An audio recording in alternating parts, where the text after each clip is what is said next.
Bon, bah, petite vidéo de réaction. Je suis vachement surpris parce que je lis vos commentaires sur la dernière vidéo. Le titre, c'est quoi cette vidéo? C'est combien gagne un peintre à Londres? Ouais. Alors c'était ça en fait la vidéo et j'ai eu pas mal de commentaires, dont un. Je suis un peu coincé parce que je peux pas te faire voir la chambre parce que moi, tu sais, je peins du nu. En ce moment, je m'entraîne à peindre d'après des peintures de grands maîtres, et partout dans la chambre, là, il y a du nu, donc je peux pas du tout te faire voir. Donc la question, c'était: salut Jean-Marc, ça me donne pas envie de vivre à Londres, bon courage pour les retraites, ça n'a pas l'air folichon, non plus, tout compte fait, je pense que la France, on n'est pas si mal, merci pour le partage. T'as deux solutions: où tu crois que c'est mieux ailleurs, ou tu crois que c'est mieux en France. Bon, eh les retraites, malheureusement, c'est pas mieux en France, parce que justement, ici, tu as la possibilité de faire du privé. Tu as une retraite d'État, mais elle n'est pas extraordinaire. Mais concernant les retraites privées, c'est beaucoup plus intéressant qu'en France. Je t'explique. Alors, tu prends le cas concret, par exemple, de mon père, qui a cotisé toute sa vie. Et je regardais la paye d'un de mes cousins, il gagne 3000 € par mois et il cotise 450 € par mois de retraite. Imagine que ça, tu le mettes sur un compte, ça te fait à rémunérer à 4,50, hein, c'est-à-dire c'est rien du tout. 450 par mois, 516 mois, à 4,50, et c'est pas énorme. Donc les intérêts composés sont ici. Donc ça, ce sont les intérêts par mois, ce sont les intérêts cumulés, et ça, c'est la somme qui te reste. D'accord? Donc, je vais essayer de rester cadré. 10 ans, ça fait 120. Voilà.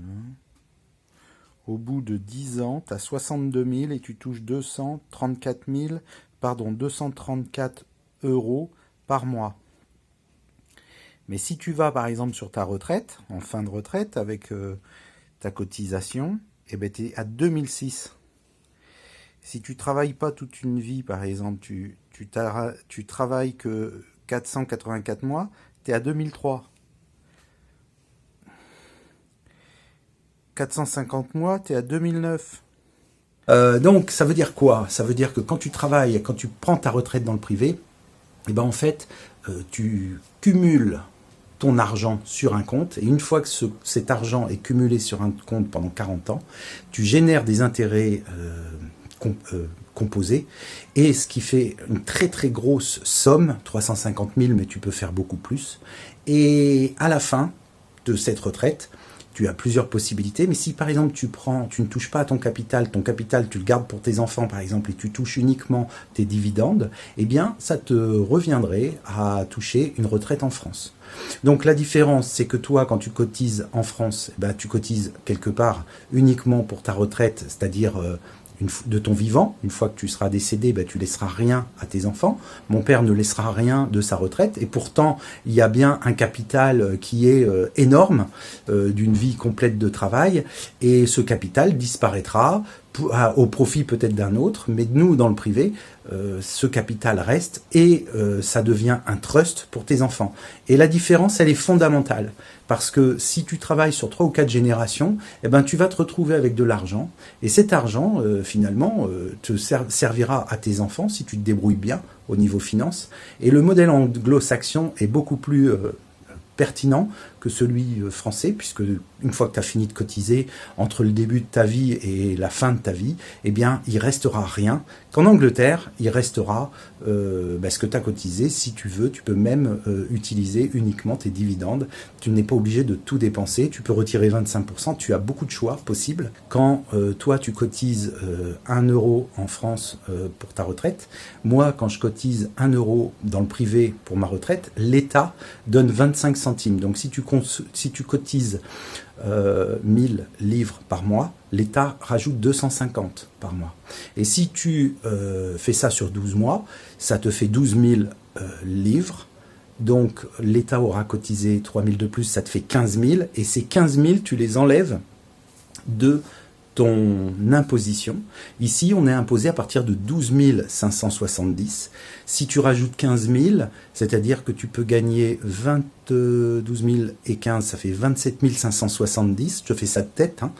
S'il y a des erreurs, c'est pas grave. Et tu ne payes pas d'impôt. Donc, ça veut dire que tu peux avoir une paye à 33 000 livres bruts pour avoir à peu près un net à 27 et ne pas payer d'impôts et cumuler 15 000 livres par an sur ton compte retraite. Ça fait 180 mois. Voilà. Toujours les intérêts du mois, les intérêts total et la somme complète. Au bout de 15 ans, tu as 321 000, 96 000 d'intérêts, tu touches 1200 par mois. Bon, alors peut-être que c'est intéressant. S'il te reste 10 ou 15 ans comme moi à travailler, est-ce que ça serait pas la bonne stratégie de partir avec une retraite, par exemple, à 1300 ou 1500 livres, uniquement sur une retraite complémentaire? Ton capital, c'est un trust, ce n'est pas quelque chose qui est attribué automatiquement à tes enfants. C'est-à-dire que tu en fais une destination. Par exemple, tu peux mettre un enfant, ou deux, ou trois, ou quatre, moi j'en ai 4, mais si tu veux privilégier, par exemple, ta femme, tu peux mettre ta mère, ça ne va pas automatiquement aux enfants. Donc, c'est pas mal, et moi je trouve que sur plusieurs générations, eh ben, tu peux te retrouver avec des sommes importantes. Et oui, j'ai oublié un petit truc au montage. Imagine que tu sois marié avec une femme qui est plus jeune. Statistiquement, elle a beaucoup plus de chances de vivre plus longtemps que toi. Et donc, si tu cotises en France, tu vas lui donner une reversion à ton décès. Donc, si tu veux punir, imagine que tu veux punir une femme qui t'est trompée, une femme qui t'a volé tout ton argent, une femme qui t'a empêché de voir tes enfants pendant 5 ans, imagine une femme qui t'ait tout pris et que tu te sois retrouvé à la rue, SDF, imaginons, eh bien tu peux la punir comme ça, parce que une fois que ta retraite est conséquente sur un fonds privé, eh ben c'est un trust et elle ne pourra jamais accéder à l'argent. Le compte de retraite, il est limité à 60 000 euros. Tu mets 48, l'État met 12, ça te fait 60 000 euros par an. Donc en fait, tu peux travailler en Angleterre en gagnant 72 570 sans payer d'impôts. Moi, j'ai 51, je vais sur les 52. Est-ce que je vais avoir du travail en France? Ça va être plus compliqué. Ici, j'ai juste à traverser la rue, comme disent certaines personnes. Mais quand je dis traverser la rue, c'est vrai. Parce qu'en face, j'ai 4 grands hôtels de très grande renommée. Et il suffit juste que je traverse la rue et j'ai du travail. C'est vraiment quand tu te sens que finalement, tu n'es pas en bout de course, tu es au début de quelque chose. Quand tu as 51 ans, en France, ça m'étonnerait qu'un peintre, à moins une fois que tu rentres dans une boîte, tu y restes à vie, mais ils vont privilégier souvent les jeunes. Voilà, et il y a beaucoup moins de travail pour les personnes, on va dire 15 ans de la retraite comme moi. C'est plus compliqué. En Angleterre, il n'y a pas de problème.